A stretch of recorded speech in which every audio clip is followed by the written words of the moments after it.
Las elecciones en Estados Unidos están literal a la vuelta de la esquina. Unas campañas que han sido extremadamente mediáticas y polarizantes. ¿Qué opinan los medios independientes en español en Estados Unidos? Hoy vamos a platicar con Jesús del Toro, director de La Raza, un periódico en español en Chicago, Illinois. Jesús, director de La Raza en Chicago, muchas gracias por tu tiempo, por platicar con nosotros aquí en Hispanic Public Media sobre las elecciones, estas elecciones tan mediáticas y tan controvertidas, ¿no? Hasta ahora. Muchas gracias por la invitación y sí, en efecto, son unas elecciones que han captado una cantidad de atención tremenda por la importancia obviamente del cargo, que pues, es quien va a ocupar la presidencia de Estados Unidos, pero también por la tensión y la polarización que existe en este país al respecto y bueno, por la personalidad de los candidatos, sobre todo de Donald Trump, que bueno, sabemos muy bien su conducta, su forma de ser, sus desplantes, su narcisismo, y bueno, por otro lado Kamala Harris, que pues llegó relativamente tarde a esta contienda porque el presidente Biden pidió retirarse y le ha costado trabajo, digamos, lograr tener el reconocimiento que se requiere para tener una candidatura exitosa, pero que finalmente ha logrado nivelarlo, y ahora estamos en una elección que está prácticamente empatada en los estados donde va a ser la decisión final, los estados decisivos, y pues realmente la verdad es que este martes 5 de noviembre, pues la incógnita sobre quién será cuál candidatura ganará, es muy grande.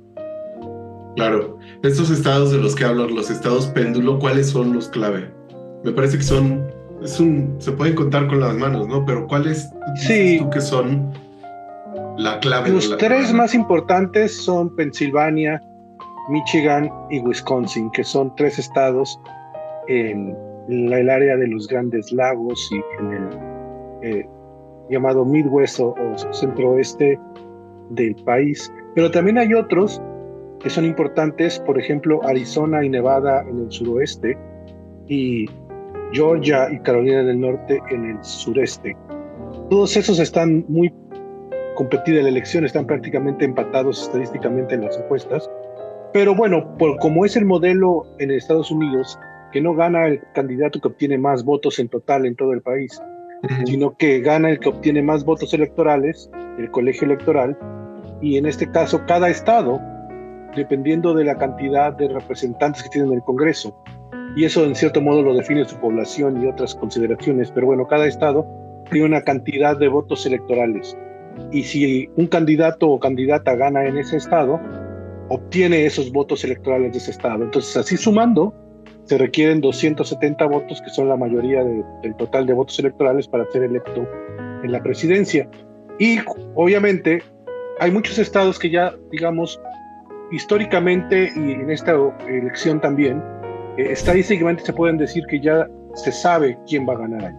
Por ejemplo, California o Nueva York o Illinois son una tendencia clara. Una tendencia clara demócrata, pero otros como Texas o Florida o Alabama, por ejemplo, tienen una tendencia republicana clara. Entonces eso les da ya, digamos, cierta cantidad de votos electorales a cada candidatura, pero para llegar a 270 se necesita más, y es donde esos votos de esos estados resultan claves, y sobre todo Michigan, Wisconsin y Pensilvania, que son estados que habían votado durante muchas elecciones a favor de la opción demócrata, pero que fueron los tres que Donald Trump revirtió y le permitió derrotar con ello a Hillary Clinton en 2016. Y son mismos tres estados que en cierto modo Clinton perdió, pero Biden en el 2020 recuperó y le permitió ganar la presidencia. Y esos tres estados siguen ahí decisivos. Si la candidata demócrata Kamala Harris no los gana, pues es muy poco probable que logre ganar la presidencia, y casi le puede decirse también lo mismo de Trump, aunque bueno, si Trump obtiene los otros estados que hemos mencionado, pues quizá le baste con ganar uno de estos estados de Michigan, Wisconsin o Pensilvania para ganar, pero en todos esos lugares la situación está muy pareja, entonces no hay manera de realmente saber ahora qué va a suceder. Claro. ¿Y cómo has visto tú a la gente vivir esta elección?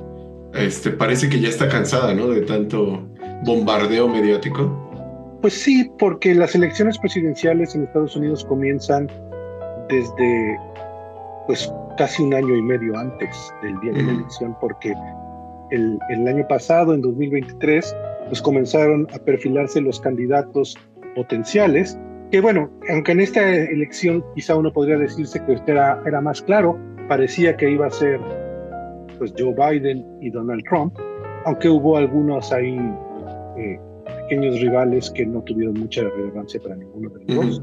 En el Partido Republicano hubo una primaria y, por ejemplo, Nikki Haley obtuvo una cantidad de delegados, pero al final ninguno fue suficiente para hacerle sombra a Trump. Y en el Partido Demócrata tampoco. Biden la tenía realmente perfectamente controlada y ganada, la elección interna. Pero bueno, fue cuando quedó evidente en ese debate contra Donald Trump que él mostraba un deterioro considerable y que no estaba ya a la altura del dinamismo que una candidatura así necesitaba, que bueno, al final de cuentas eso hizo que... Y por ende la presidencia, ¿no? O sea, ya exacto. Pues bueno, aunque eso es una cosa que es controversial, que tanto él realmente aún tiene capacidades efectivas. Yo creo que las tiene todavía, pero desde el punto de vista de una candidatura que requiere una proyección, una vitalidad, un dinamismo muy grande, y más cuando tienes que confrontarte contra Trump, pues quedó claro que Biden no tenía ya la fuerza, y bueno, el partido entró en esa crisis y optó obviamente por Kamala Harris, que al ser la vicepresidenta era un poco la opción más natural. Y bueno, todo esto ha hecho que el proceso sea largo, que muchas tensiones hayan ido sucediendo a lo largo del tiempo, sobre todo porque son campañas, la de Trump en especial, ¿verdad?, que son muy punzantes, muy confrontacionales, muchas veces cargadas de insultos o de afirmaciones que son distorsionadas o mentiras, que tienen una carga de mucha agresión y ofensa contra ciertas poblaciones o comunidades. Entonces, eso, bueno, Donald Trump ha sido así y lo hemos visto a lo largo de todas sus campañas, que se desempeña y su conducta. Pero bueno, ahora obviamente también sus posiciones han sido cada vez más radicales y algunas de sus propuestas pues mucho más tremendas en cuanto a sus posibles efectos, y por eso es que la campaña ha sido tensa, ¿no?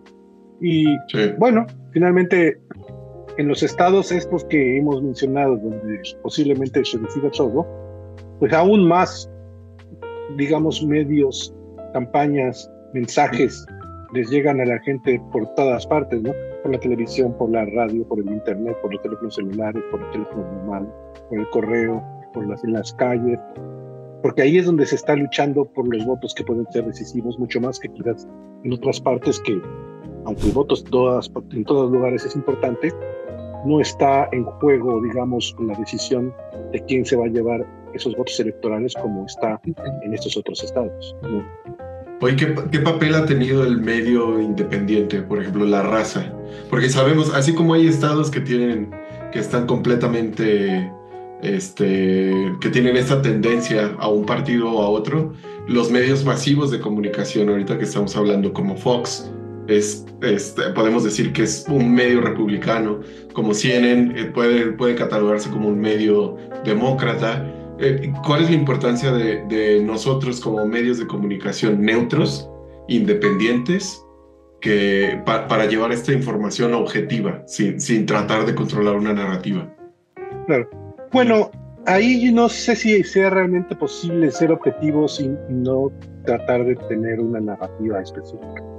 Sobre todo cuando tenemos posturas en las candidaturas que, de llevarse a cabo, serían destructivas y muy nocivas para la comunidad. Entonces, inevitablemente, en el caso de La Raza, por ejemplo, pues un medio en Chicago, en español, que sirve a la comunidad latina, que es en una gran proporción inmigrante, y dentro de su proporción inmigrante con una gran cantidad de indocumentados, pues obviamente uno no puede quedarse frío cuando una de las posiciones propone empezar a deportar masivamente a millones, incluso, como se ha llegado a especular, también deportar a los hijos ciudadanos nacidos en Estados Unidos porque bueno, para no separar a la familia, ¿verdad? Pero todo eso es una cantidad de aberraciones y de posiciones excusas, excesivas, ¿no? que se dicen fácilmente desde quien las emite, pero que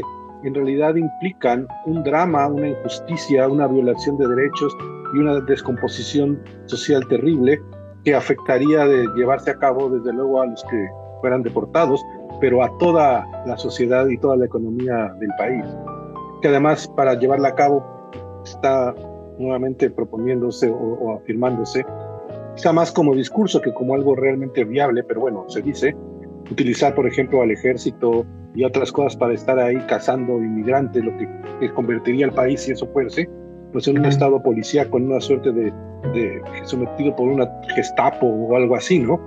Claro, sí. Sería la destrucción de los valores de libertad y de los derechos que caracterizan a Estados Unidos. Entonces, cuando ves ese tipo de retórica sucede, pues a veces uno no puede mantener una línea puramente objetiva o fría. Lo que sí podemos hacer, porque ciertamente nosotros, al menos en La Raza, sí tenemos una posición que defiende y promueve pues los intereses y los derechos de la comunidad latina, de los inmigrantes, de los hispanohablantes, y de otras también que son afines, ¿no? Y en general del bien general también lo defendemos y lo buscamos. Lo que nosotros hacemos es informar de manera veraz. Es que la información que nosotros planteamos es en efecto cosas que suceden y con opiniones o con datos que son reales en cuanto a quién los emite y que son verificables en cuanto a lo que dicen, y no, obviamente, repitiendo meramente la desinformación o el discurso polarizante de manera crítica o simplemente haciendo un eco mecánico. Eso no lo hacemos. Sí tratamos de poner un periodismo que tenga una fuerza por el contenido que difunde, pero también tenemos una línea editorial que nos coloca en una zona en la que defendemos valores, defendemos ideales, defendemos derechos, tenemos una visión del mundo especial, y eso pues sí no nos hace objetivos, pero sí nos hace, digamos, serios, sí nos hace fieles a la realidad, sí nos hace responsables de lo que decimos, y en ese sentido el periodismo que realizamos pues tiene valor y calidad en ese sentido, ¿no? La Raza, por ejemplo, y otros periódicos, pues en ese sentido que tenemos esa convicción de apoyo a la comunidad latina e inmigrante, pues sí tenemos afinidad mucho más hacia cualquier candidato, cualquier partido que comparta esos valores y defienda esos intereses de la comunidad, ¿no? Que en este caso, pues bueno, para ser claros, por las circunstancias, pues somos más parecidos a los demócratas que a los republicanos, pero bueno, eso porque cada uno de esos partidos así se ha desarrollado. En el pasado, en otras elecciones de otra naturaleza, si hubieran candidatos de un partido o de otro que mantuvieran convicciones y valores y propuestas benéficas para nuestra comunidad, pues habría que ver qué pasa, pero posiblemente también tendríamos una sincronía con ellos, ¿no? Pero no es el caso por ahora. Claro. Para terminar, Jesús, objetivamente, ¿a quién ves como el siguiente presidente o presidenta de Estados Unidos? Que sería la primera presidenta, ¿no?, de Estados Unidos, así como en México ya estrenó el cargo presidenta con A. ¿Tú a quién ves? Yo, la verdad, lo veo tan parejo que no tenemos, al menos yo no tengo posibilidad de decir ahora quién va a ser quien gane. Porque la diferencia, al menos si las proyecciones se mantienen, es que la diferencia va a ser tan pequeña en votos en algunos estados que no hay manera de saberlo con anticipación. Habrá que esperar a que todos los votos se cuenten, y eso también hará que posiblemente no se sepa tampoco quién va a ganar la noche del martes o la madrugada o mañana del miércoles, como ha sido la tradición históricamente, ¿no? Muy probablemente aquí haya que esperar hasta que se cuenten todos los votos en varios de estos estados que mencionamos para realmente poder saber quién ganó ahí, y entonces poder realmente hacer la cuenta de quién tiene 270 o más votos electorales. En el pasado, o bien las tendencias eran mucho más claras y no había una cosa tan cerrada como ahora, pues se podía quizás prever más, ¿no?